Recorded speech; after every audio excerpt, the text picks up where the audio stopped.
Good morning, traders. Paul here with GammaEdge. Today is Monday, the 6th of March. Let's get started. Pause your players here. Read to the very bottom. If you agree, hit that play button. Summary for today, a lot of green. Short term, we had the cumulative tick close greater than the previous close. We call this a continuation day up. And I know there was some confusion. This is also called a tag combo 7 because of our back testing. All right, we have a whole series of back testing that we presented in the Discord. And if you want to see that, you need to come into the Discord to understand what this is and how it relates. Same thing here on what we call a railroad track up pattern. You'll see that here shortly. We have a new trigger day, and this is testing scenario tag combo 10. Why this is important for everybody is that this is a very powerful signal. It doesn't necessarily mean it's going to be profitable today, but it has a very high win rate and a fairly good positive expectation. In fact, expect 1.5 to 2% here today. With that as the backdrop, also know, though, we are in a long-term downtrend.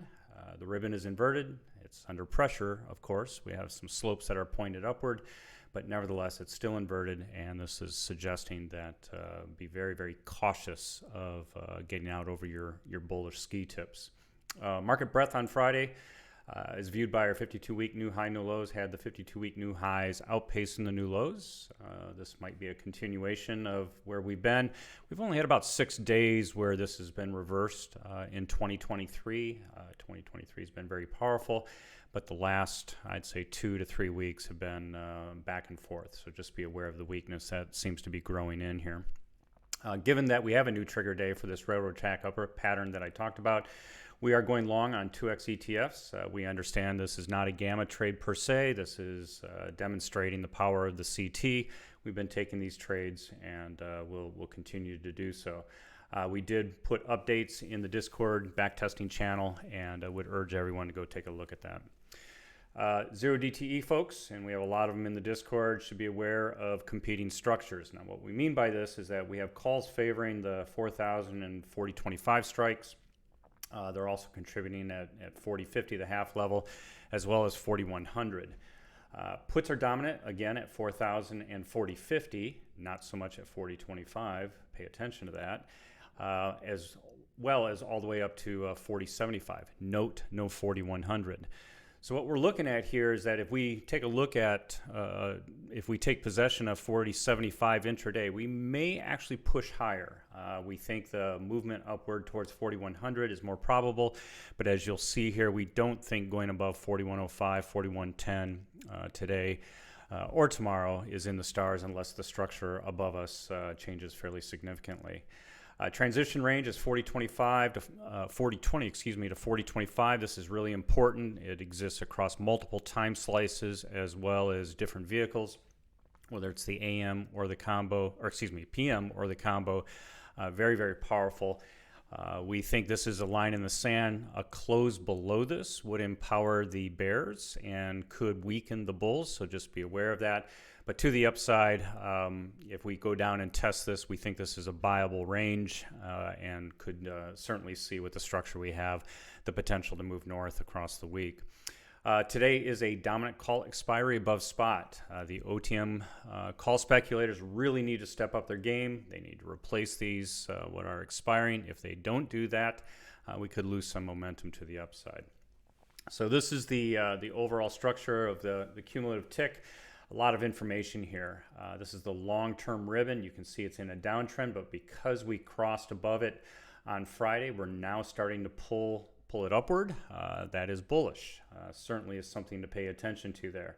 We also have a scenario here where you have the close above a second day. That's that continuation. This is the bolded white line here, which is the cumulative tick. And just note that when it is positive, that is also a good continuation signal.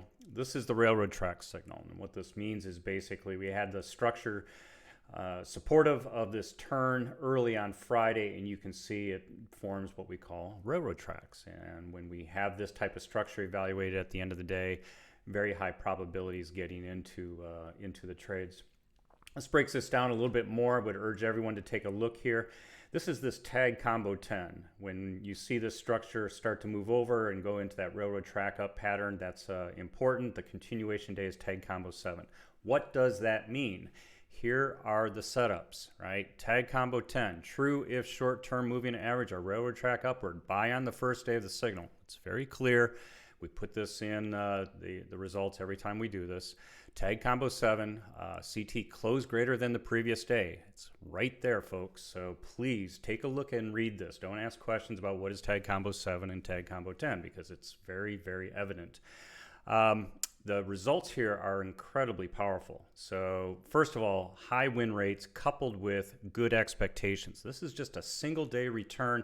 If you were to buy on these days, tag combo 10, tag combo 7 are very, very strong. So just be aware of that. Drawdowns, which is your MD50, that is your average drawdown over a large number of trades here, over 1,800 trades in this one, 5,600 trades in this one.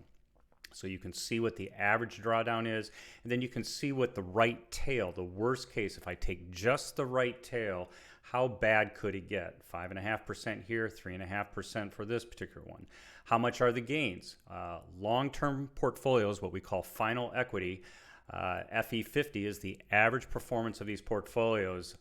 Very, very good expectation. Even if you take the worst case performance, all the 5% left tails, and stick them together, you still have, over a long period of time, you still have a very, very positive outcome in this strategy alone. We're doing this with our partnership with EdgeRater, very powerful program, helps you test many of your ideas and philosophies. And if you're interested in that, don't hesitate to reach out to us, and we can make some introductions and see how that can unfold for you. Taking a look at the gamma levels, deltas are going up. That's indicated by the green. We have had a shift upward in all of the major levels on the SPX PM-Settled, which is the left-hand side here. The combo complex is stationary. It's looking strong. Looks really good. We've had the expected move, open, high, low, close range continue to drop as volatility comes in because we're in a positive call-dominated area. So just be aware of all of that. The PM complex, taking a look here, positive overall, as I just said, well overhead. We've got strong OTM, out of the money calls that are really prevalent. This is important because, as you know, these calls above the yellow line, or excuse me, these puts above the yellow line have deltas that are in the money. When you have in the money deltas and you have out of the money calls dominating them, you can see the speculators are out in force. There is a little pocket here that needs to clean up. We'd like to see that here shortly. We also hear speculation from the OTM call side is very, very visible. And when you have that immediately above the right now line, the yellow line, it's important. Note this is the JPM end of month, March short calls at 40.65. A lot of them there. They're not liquid, but they are quite relevant. As you can see, they're going to impact gamma and they're going to impact delta and give a node right in this particular area. To the downside, you can see we're above transition. Very important here, this 40.20, 40.25 zone. And then all the way on down, even though this is tagged as being minus GEX for the SPX PM complex, 39.50 is really the most realistic one here. This is tagged only because those short calls are just really dominating all the air in the room. When we take a look at the 0 DTE, your eye sees immediately we have a positive, call-dominated expiry today. With all of this coming off, remember this is an expiry. With all this green delta coming off, the call speculators really have got to step up here. So that's going to be very, very important to see that. And as we move up, we need to continue to reduce the out-of-the-money puts that are down here below the line. Do want to highlight this particular area at 4,000 to 40.20. When we see gamma stack like this, there is precedence to actually testing these particular areas. It's a very strong, the magnitude today is fairly significant. We don't think we're going to get down there, but if we do start pushing into this lower area, we would be somewhat concerned that we could get trapped around this 40.10, 4,005, 4,000 zone. Wouldn't be there long because the structure to the downside for today is very, very supportive, and you can think about what the charm flows are doing for the out-of-the-money puts versus the in-the-money calls. 1 DTE, very fat, very loose, very small, very weak expiry for tomorrow. Don't want to read too much into this, but you can read the different areas. More calls coming off. Just be aware of that. We would like to see the call speculators step up today and tomorrow and replenish that. We'll have to see how we land tomorrow. Taking a look at the crystal ball for the week. This isolates all of the days of the week just so that we can see what we're up against. Pretty strong pattern all the way up to about 41.10. We don't think we're going to go much above that. You can see the delta start becoming weaker. We really need call speculation to really start populating up here this week in order to move above this 41.05, 41.10 zone. To the downside, very, very strong all the way down here to 39.30. Have really no chance of getting down there as we drop through the week. It's going to be very supportive to reverse and pull back up, 39.50 being the low line in the sand. The combo complex, as I said earlier, positive, call dominated in this particular case. Note above this 4100, 4105, we still have a lot of in-the-money puts, which are dominating the conversation. We need to see those out-of-the-money calls step up here. We're not seeing that, at least not to the extreme that we would like to see for a sustained bull. So this being said, this is a warning sign. Be aware of that. Note this area right now, be just slightly above where we are, so this 4055 all the way up to the 4100. Certainly we can push up, right? 4080, 485, no question about that. We need short-term calls to go in above us and again help pull us up. To the downside, very strong, very clean, very defined transition range.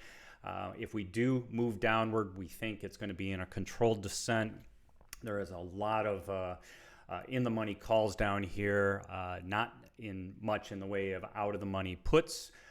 Although you can see the open interest here, but they're not dated for this week per se, and they're certainly not dominating the in-the-money call conversations that are going on. Taking a look at the final slide here, plus GEX up at 4,200, minus GEX at 39. Those really define the two goalposts, and you can see why. Extremely clean transition across 420, 425. Here's that JPM line here at 4065. Just want to call that out. So, this tells you very cleanly if we lose the 420, 425 zone, we're back into and captured into this area. If we can stay above that, we have a lot of hope, and I'd like to see the calls just keep stacking on top of this 4065 to minimize the impacts of the negative gamma and the obvious charm that goes with that.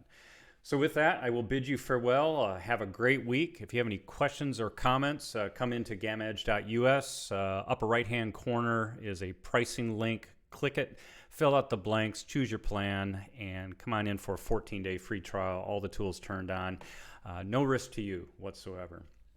Follow us on Twitter at GammaEdges with an S, and then here on YouTube, two things. If you like today's content, I ask that you smash that like button as it gives me immediate feedback that I'm providing content that you find actionable, and two, subscribe, because Taylor, myself, and Michael are constantly posting videos, and we want you to see what we see, and hopefully be able to take action on this and learn a lot. So with that, I will bid you farewell. Again, make it a great week, and we hope to see you in the Discord. Thanks, everyone.